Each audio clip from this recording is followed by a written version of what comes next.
اعوذ باللہ من الشیطان الرجیم بسم اللہ الرحمن الرحیم وَإِذَا سَمِعُوا مَا أُنزِلَ إِلَى الرَّسُولِ تَرَىٰ أَعْيُنَهُمْ تَفِيضُ مِنَ الدَّمْعِ مِمَّا عَرَفُوا مِنَ الْحَقِّ۔ جب وہ اس کلام کو سنتے ہیں جو رسول پر اتارا ہے تو تم دیکھتے ہو کہ حق شناس کے اثر سے ان کی آنکھیں آنسوؤں سے تر ہوتی ہے۔ رب اشرح لی صدری ویسر لی امری واحلل عقدۃ من لسانی یفقہوا قولی ربی زدنی علما۔ السلام علیکم ورحمۃ اللہ وبرکاتہ۔ انشاءاللہ آج ہم جز 7 یعنی سپارہ نمبر 7 جس کا نام وَإِذَا سَمِعُوا ہے وہاں سے آج شروع کرتے ہیں۔ اس سپارے میں 2 صورتیں کور ہوں گی، ایک سورۃ المائدہ اور دوسری جو ہے وہ سورۃ الانعام۔ سورۃ المائدہ کا جہاں تک ہم نے کل کور کیا تھا اس میں اہل کتاب کے ان اللہ سے ڈرنے والے بندوں کا ذکر آیا تھا جو جب قرآن کو سنتے ہیں تو وہ اللہ کی طرف کھینچ کر کے جو ہے وہ چلے آتے ہیں۔ وہی بات ہم نے اس آیت میں کی ہے۔ کل ہم نے کچھ شرعی جو قوانین تھے سورۃ المائدہ کے، جو شریعت یہاں پہ مکمل ہو رہی ہے اس کے تعلق سے بات کی تھی، اور اب ہم اسی کو کنٹینیو کرتے ہوئے یہاں پہ سب سے پہلی بات جو آ رہی ہے وہ حلال اور حرام کے تعلق سے۔ تو اللہ تعالیٰ یہاں پہ اس چیز کو ہمارے ذہن میں کلیئر کر رہے ہیں کہ حلال اور حرام جو ہے وہ صرف اللہ کا ڈومین ہے۔ کسی نبی کو بھی اس کا اختیار یا پاور یا اتھارٹی نہیں تھی کہ وہ اپنی طرف سے کسی کھانے والی چیز یا کوئی بھی بات جو ہے اس کو حلال یا حرام وہ ڈکلیئر کرتے ہیں۔ اللہ تعالیٰ بتاتے ہیں کہ اے لوگوں جو ایمان لائے ہو، جب جو پاک چیزیں اللہ نے تمہارے لیے حلال کیے انہیں حرام نہ کرو اور حد سے تجاوز نہ کرو، اللہ کو یہ زیادتی کرنے والے سخت ناپسند ہے۔ آج ہم دیکھتے ہیں کہ ہماری سوسائٹی میں اس ورڈ کو بہت ہی آسان بنایا گیا ہے۔ ہر کوئی جو ہے کسی بھی چیز سے جس سے اس کی ڈس ایگریمنٹ ہوتی ہے وہ فوری کہہ دیتے ہیں کہ یہ حرام ہے اور اس سے گریز کرنا چاہیے۔ We need to stop this practice. یہ ایک بہت ہی برا فعل ہے۔ حلال اور حرام جو ہے ایک ایٹیٹیوڈ ہے۔ یہ ہم لوگوں نے اس کو صرف اپنے کھانے پینے کی چیزوں کے ساتھ یا پہننے والی چیزوں کے ساتھ اس کو جوڑا ہے، لیکن حلال اور حرام جو ہے وہ ایک ماڈریٹ لائف اور زندگی میں ایک بیلنس کا ایک ایٹیٹیوڈ ہے۔ اس کو سمجھنے کی ضرورت ہے۔ اس کے بعد جو دوسرا شرعی قانون آتا ہے وہ غلط پرومسز کے تعلق سے، جو غلط قسمیں لوگ کھاتے ہیں۔ ایک تو قسم ہوتی ہے جو ان انٹینشنلی انسان کہہ دیتا ہے، اللہ تعالیٰ یہاں پہ اس کی بات نہیں کر رہے، لیکن انٹینشنلی جب کوئی غلط قسم کھائی جاتی ہے تو اللہ تعالیٰ نے یہاں پہ اس کے کفارے کی بات، اس کے کمپنسیشن کی بات کی ہے کہ اگر کسی سے یہ فعل ہو جاتا ہے تو پھر وہ 10 مسکین کو کھانا کھلائے یا کپڑا پہنائے یا ایک جو غلام ہے اس کو آزاد کرائے یا مسلسل 3 دنوں کے روزے رکھے۔ تو یہاں پہ اس کا کمپنسیشن کی بھی بات آ گئی۔ اس کے بعد اللہ تعالیٰ نے جو انٹاکسیکیشن اور گیمبلنگ یعنی شراب اور جوا جو حرام ہوا ہے اس کی آیتیں آئی ہے یہاں پہ، جیسے کہ بات سورہ بقرہ سے شروع ہوئی تھی کہ کس طرح سے گریڈیشن کے ساتھ بہت گریجولی، بہت بتدریج جو ہے یہ آیتیں اپنے مکمل سٹیٹ کو پہنچی۔ تو سب سے پہلے یہ کہا گیا تھا کہ شراب بری چیز ہے، پھر دوسری آیت جو سورہ نساء میں آئی تھی کہ جب نشے کی حالت میں ہو تو نماز کی طرف نہیں آنا، اور اب جو ہے یہ کمپلیٹ ایک ڈاکیومنٹڈ لا آ گیا کہ شراب جو ہے اور جوا جو ہے وہ حرام ہو گئے۔ اس کے بعد جو نیکسٹ قوانین شریعت کے جو آ رہے ہیں اس میں ممانعت کی گئی ہے ہنٹنگ کی، جب احرام کے حالت میں ہو تو اس وقت شکار سے جو ہے اللہ تعالیٰ نے منع کیا ہے، اور بھی کافی باتیں آتی ہیں احرام کے حالت میں لیکن یہاں پہ جو پوائنٹر ہے وہ ہے کہ شکار کی طرف نہیں جانا۔ اس کے بعد جو ہے اللہ تعالیٰ پھر پے در پے قوانین آتے ہیں حج کے تعلق سے، اور بہت ساری ٹیچنگز آئی ہے کہ کعبہ کا کیا احترام ہے، اس کو کس طرح سے آنر کرنا چاہیے، حرام مہینوں کا جو احترام ہے اس کے تعلق سے بات آئی ہے، اور پھر جو ہدی کے جانور یعنی جو سیکریفیشل اینیملز ہے اس کے جو اس کو جس طرح سے آنر دینا چاہیے اس کی باتیں آگے آ رہی ہے۔ اس کے بعد اللہ تعالیٰ جو ہے یہ کہتے ہیں کہ سورہ مائدہ میں جو حلال چیزیں ہیں یا جو پیور چیزیں ہیں اور جو امپیور ہے اس کا ایک بہت ہی کھل کر کے جو ہے وہ کلیریفیکیشن آ گیا ہے، اور اس میں پھر یہ بھی بات آتی ہے کہ ان کلیریفیکیشن میں اللہ تعالیٰ نے یہ بتا دیا کہ جیسے سمندر کے جو مچھلیاں ہیں یا جو جانور ہے وہ ہمارے لیے حلال کر دیے گئے، تمہارے لیے سمندر کا شکار اور اس کا کھانا حلال کر دیا گیا ہے۔ اور ایک جو ایٹیٹیوڈ ہے ٹو مچ کویسچننگ والا جو ایٹیٹیوڈ ہے اس سے بھی منع کیا گیا۔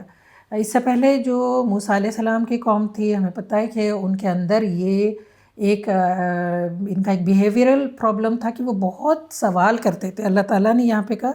اے لوگوں جو ایمان لائے ہو ایسی باتیں نہ پوچھا کرو جو تم پر ظاہر کر دی جائے تو تمہیں ناگوار ہو۔ ایسا نہ ہو کہ ہم اتنے کویسچننگ کریں کہ جیسے بنی اسرائیلیوں کے ساتھ ہوا تھا،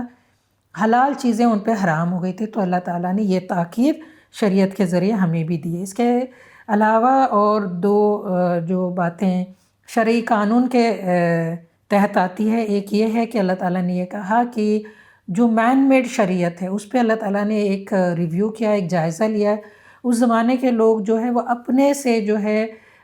چیزوں کو حلال حرام کرتے تھے، جیسے قرآن مجید میں آتا ہے کہ بحیرہ، صاحبہ، وسیلہ، حام، یہ کچھ ان کے کانسیپٹس تھے، یعنی ان چیزوں کو انہوں نے اپنے اوپر حرام کر لیے تھے، تو اللہ تعالیٰ نے یہاں پہ اس چیز کو بھی کلیئر کیا ہے۔ ایک لاسٹ شرعی پوائنٹ جو یہاں پہ آتا ہے وہ ہے اگر کوئی انسان سمندر میں سفر کر رہا ہے یعنی سی ٹریولر ہے اور وہ اپنے موت کے قریب اپنے آپ کو پاتا ہے، تو اس وقت اس کو جو اس کے ول لکھنے کا جو طریقہ ہوگا وہ کیا ہوگا، اس کو اللہ تعالیٰ نے کلیریفائی کیا ہے۔ اور ایٹ دا اینڈ آف سورۃ المائدہ اللہ تعالیٰ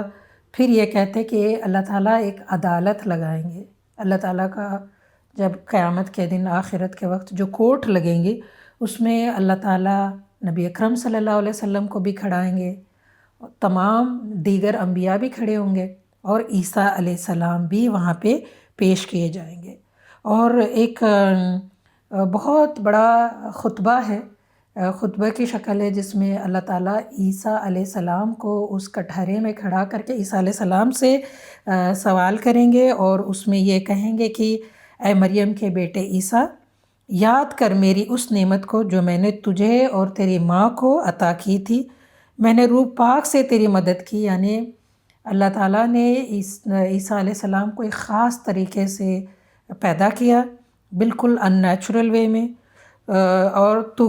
گہوارے میں بھی لوگوں سے بات کرتا تھا، اور بڑی عمر کو پہنچنے پر بھی، یعنی اللہ تعالیٰ نے ایک معجزہ عیسیٰ علیہ السلام سے یہ لیا تھا کہ ابھی وہ چھوٹے دودھ پیتے بچے تھے اور انہوں نے قوم کے لوگوں سے بات کی تھی۔ میں نے تجھ کو کتاب اور حکمت اور تورات اور انجیل کی تعلیم دی، تو میرے حکم سے مٹی کا پتلا پرندے کی شکل کا بناتا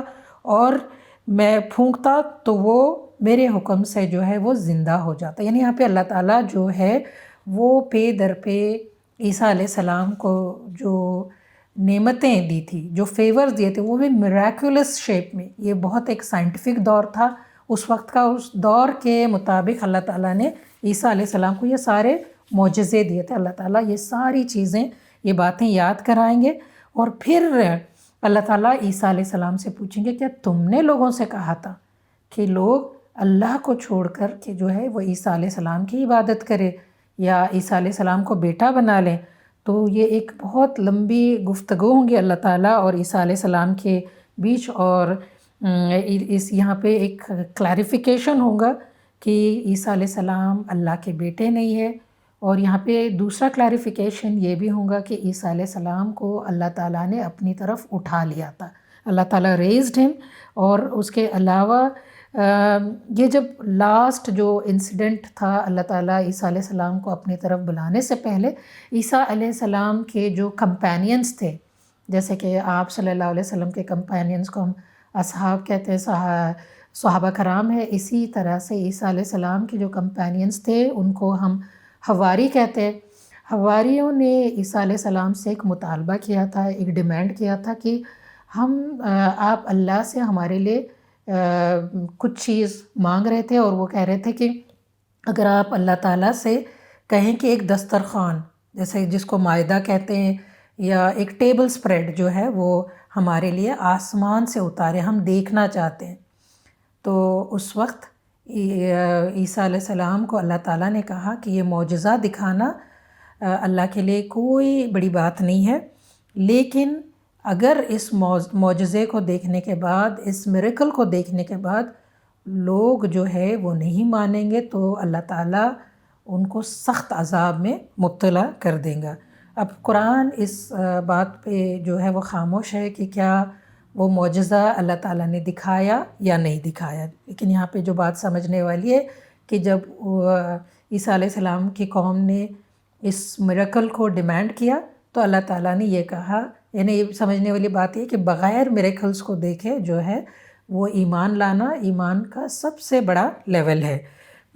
اور یہاں پہ یہ ایک بہت امپورٹنٹ بات جو عیسیٰ علیہ السلام کا اللہ کے کٹگرے میں کھڑے ہونا اور اللہ تعالیٰ سے جو گفتگو ہے، اس میں یہ بات سمجھ میں آتی ہے کہ آخرت کے دن تو ہم سب نے اللہ کے آگے گواہی بھی دینی ہے، ہم سب کو پیش بھی کیا جائے گا، لیکن how are we going to feel that accountability, ہم کس طرح سے جواب دینے کے لائق ہوں گے. تو اگر ہم نے دنیا میں اس دین کی، اس میسج کی، اگر ہم دنیا میں گواہی دینے کے قابل ہوئے تھے یا کامیاب تھے، تبھی ہم آخرت میں گواہی دے سکیں گے. یہ جو ایک چھوٹا سا سینیریو اللہ تعالیٰ نے پیش کیا ہے، اس میں یہ بات بہت کھل کر کے آتی ہے. ایسا نہیں ہوگا کہ ہم نے کوئی کوشش نہیں کی، ہم نے اپنی طرف سے کوئی ایفرٹس نہیں ڈالے، بس اللہ سے دعا مانگتے رہے، اور ایسے اتنا لوز اکاؤنٹیبلٹی اللہ کے نزدیک نہیں ہوں گی. تو یہ بات کو کلیئر کرتے ہوئے یہیں پہ جو ہے سورۃ المائدہ ختم ہوتی ہے. اب ہم آگے بڑھتے ہیں. جو سیکنڈ گروپ آف صورتیں جو آ رہی ہے، پہلا گروپ جو تھا سورۃ الفاتحہ سے لے کر کے سورۃ المائدہ تک تھا، جہاں پہ بہت زیادہ شرعی قانون بھی آ گئے، اور جیسے کہ ہم نے پہلے بھی بات کی تھی کہ یہ گروپ وہ گروپ تھا جس میں اہل کتاب کو ان کی جو پوزیشن، ان کی جو لیڈرشپ تھی اس سے معزول کیا گیا، ان کو ڈسمس کیا گیا، اور نئی لیڈرشپ اپوائنٹ ہوئی تھی جو کہ امت محمدی تھی. اب اس کے بعد یہ جو سیکنڈ گروپ ہے، اس میں سورۃ الانعام سے شروع ہوتا ہے. سورۃ الانعام، سورۃ الاعراف، سورۃ انفال اور سورۃ التوبہ، یہ 4 صورتوں پہ یہ گروپ کمپلیٹ ہوتا ہے. اور اس گروپ میں اللہ تعالیٰ نے مشرک جو تھے، مکہ کے جو قریش تھے، انہوں نے بھی کلیم کیا تھا کہ ہم ورلڈ لیڈرز ہیں. تو اللہ تعالیٰ اس گروپ میں جو ہے ان کو ڈسمس کر رہا ہے، ان کی لیڈرشپ کو ڈسمس کر رہا ہے. یہاں پہ اس صورت میں ان پر بھی ایک چارج شیٹ لگیں گی کہ کس وجہ سے ان کو جو ہے ڈسمس کیا جا رہا ہے. یہاں پہ 2 صورتیں جو ہے انعام اور اعراف جو ہے وہ مکی صورتیں ہیں، یعنی آپ صلی اللہ علیہ وسلم کی ہجرت سے پہلے نازل ہوئے تھے. سورہ انفال اور سورہ توبہ جو ہے وہ مدنی صورت ہے، اور یہ آپ صلی اللہ علیہ وسلم کی ہجرت کے بعد نازل ہوئے تھے. اب ایڈریسی جو ہے، جن کو مخاطب کیا جا رہا ہے، وہ بدل گئے. پہلے مدنی صورتیں تھیں، مدنی صورتوں میں جو ہے وہ اہل کتاب اور مسلمان دونوں مخاطب تھے. اب مخاطب جو ہے وہ مکہ کے قریش، یا ہم ان کو مشرک بھی کہہ سکتے ہیں. ایڈریسیز بدل گئے، اور یہاں پہ جو میسج ہے، ہم دیکھتے ہیں کہ جو مدنی صورتیں تھے اس میں بہت زیادہ احکام اور ہدایات مومنین کے لیے آ رہے تھے، یہاں پہ اللہ تعالیٰ جو ہے بنیادی جو کانسیپٹس ہیں اسلام کے، جو بنیادی کانسیپٹس یعنی توحید، رسالت اور آخرت پہ بات ہوں گی۔ اور سورۃ الانعام میں اسپیشلی جو ہے وہ مشرکین کے اگینسٹ جو چارج شیٹ ہے اس کو بھی پیش کیا جائے گا۔ سورۃ الانعام ایک لمبی سپیچ کی طرح، یعنی ایک جیسے ہم کہتے ہیں کہ ایک لمبا خطبہ ہے، اور وہ ایک ہی سٹنگ میں جو ہے وہ نازل ہوئی تھی۔ سورۃ الانعام اس کیٹیگری کو بلونگ کرتی جس کو ہم کہتے ہیں اعلیٰ اللہ۔ اعلیٰ اللہ یعنی فیورز آف اللہ۔ اس صورت میں اللہ تعالیٰ نے ایک سیر کرائی ہے، جیسے اگر آپ کہیں گے کہ ایک امیجری پیش کی ہے جس کو انسان اس صورت کو پڑھتے پڑھتے ایک سیر پہ نکلتا، وہ ویژولائز کرتا ہے چیزوں کو، اور اللہ تعالیٰ مختلف جگہ پر ٹھہر ٹھہر کے جو ہے وہ ڈفرینٹ لوگوں سے، یعنی کبھی مکہ کے قریش کو ایڈریس کر رہے ہیں، کبھی آپ صلی اللہ علیہ وسلم کو ایڈریس کر رہے ہیں، تو اس طرح سے یہ سلسلہ چلتا ہے۔ بہت ہی اس کا ایک لٹریری بہت بیوٹیفل انداز ہے، آپ لوگ ضرور اس کو پڑھیے گا۔ یہاں پہ اللہ تعالیٰ اس صورت کو اس طرح سے شروع کرتے، الحمدللہ الذی خلق السماوات والارض وجعل الظلمات والنور ثم الذین کفروا بربہم یعدلون۔ اللہ تعالیٰ یہاں پہ جو ہے مشرکوں کو، جو لوگ اللہ کے کتاب کو نہیں مانتے، ان کو اللہ کے میسج کو نہیں مانتے، ان کو اللہ تعالیٰ ایک بہت ہی انویٹیشن والا، ایک بہت پرسویسو انداز ہے اللہ تعالیٰ کا۔ اللہ تعالیٰ ان کو خطاب کر کے ان کو انوائٹ کر رہے ہیں کہ وہ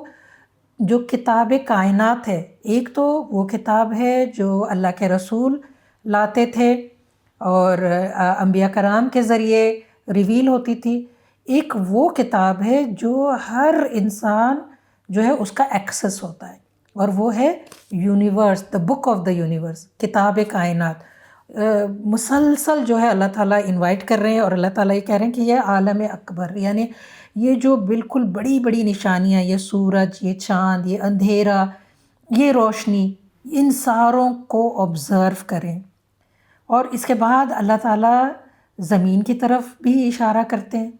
اور ایک عالم اصغر ہوتا ہے جو ہیومن بینگز کے اندر، جو ہمارے اندر نفس میں اور ہماری تخلیق میں جس طرح سے اللہ تعالیٰ نے ہمیں کریٹ کیا ہے، ان ساری چیزوں کی طرف، ان باتوں کی طرف اللہ تعالیٰ بلا کر کے اللہ تعالیٰ انوائٹ کر رہے ہیں انسانوں کو کہ آئیں، کہ تاکہ یہاں پہ ایک بات سمجھنے والی یہ ہے کہ جن لوگوں کے پاس کتاب نہیں آئی وہ تو یہ رکھیں گے اللہ کے آگے کہ اللہ تعالیٰ آپ نے جو ہے ہم تک تو کتاب نہیں پہنچائی، تو ہم کیسے آپ کو پہچانیں گے۔ اور اسی سلسلے میں آگے جا کے ہم دیکھیں گے کہ ابراہیم علیہ السلام نے اسی کائنات کی کتاب کو پڑھ کر کے، دا بک آف دا یونیورس پڑھ کر اس پہ غور کیا، اس کو آبزرو کیا، اس پہ ریفلیکٹ کیا، اور کس طرح سے وہ ایمان لائے تھے۔ تو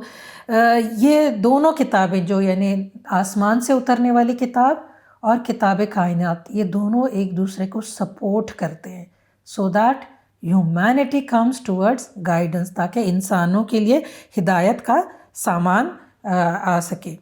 اب اس کے بعد کائنات پہ نظر ڈالنے کے بعد اللہ تعالیٰ جو ایک چیز میں یہاں پہ آپ کو بتاتے چلوں کہ جیسے اب تک کی جتنی صورتیں تھیں، ہم یہ کہہ رہے تھے کہ یہاں سے یہاں تک یہ رول آ رہا ہے، یا یہاں سے یہاں تک اس پہ تبصرہ ہو رہا ہے، لیکن آپ یہاں پہ دیکھیں گے کہ سورۃ الانعام میں ایک کنٹینیوس سلسلہ جو ہے وہ چل رہا ہے۔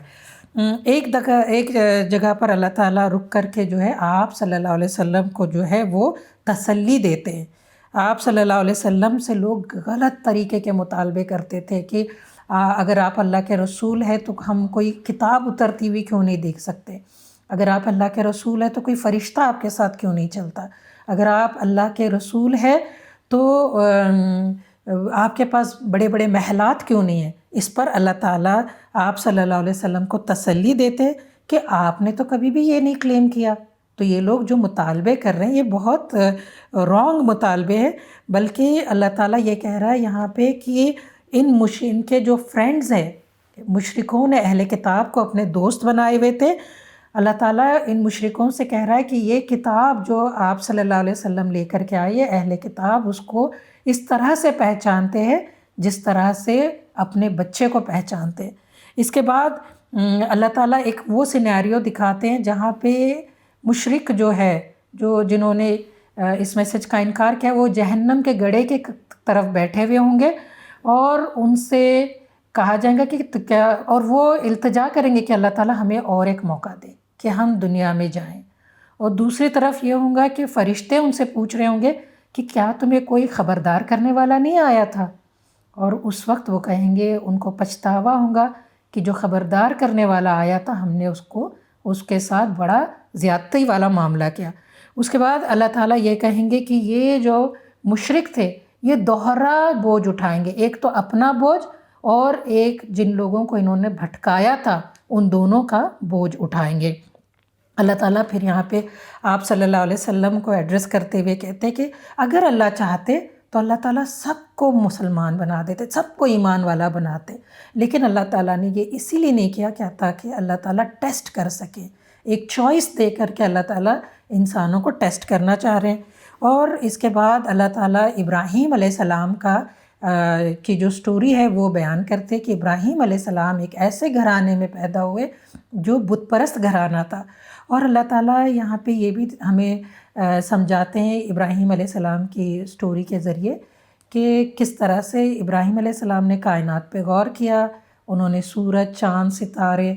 ان سب کو دیکھا. اکثر ہم یہ سمجھتے ہیں کہ ابراہیم علیہ السلام نے ان کو اپنا رب مانا، ایسی بات نہیں ہے. کبھی بھی کوئی نبی جو ہے وہ شرک کی طرف نہیں جاتا. ابراہیم علیہ السلام یہ سارے ایویڈنس لے کر کے جو اپنی قوم کے آگے ہے کہ یہ خدا نہیں ہو سکتے. اور ایٹ دا اینڈ ابراہیم علیہ السلام نے جو دعا کی، اس دعا کا مطلب یہ تھا، قال یا قوم انی بربی مما تشرکون انی وجہت وجہ للذی فطر السماوات والارض حنیفا وما انا من المشرکین. کہ یہ کائنات کی کتاب کو پڑھ کر کے ابراہیم علیہ السلام نے ایک ڈکلیریشن دیا کہ اے میری قوم کے لوگوں، میں اس شرک سے بیزار ہوں اور میں نے اپنا رخ اس ذات کی طرف کیا جو ان سب کا خالق ہے. میں حنیف ہوں اور میں مشرک نہیں ہوں. یہاں پہ ہم نے سورہ مائدہ اور سورۃ الانعام کا بہت ہی ایک برڈز آئی ویو لیا ہے.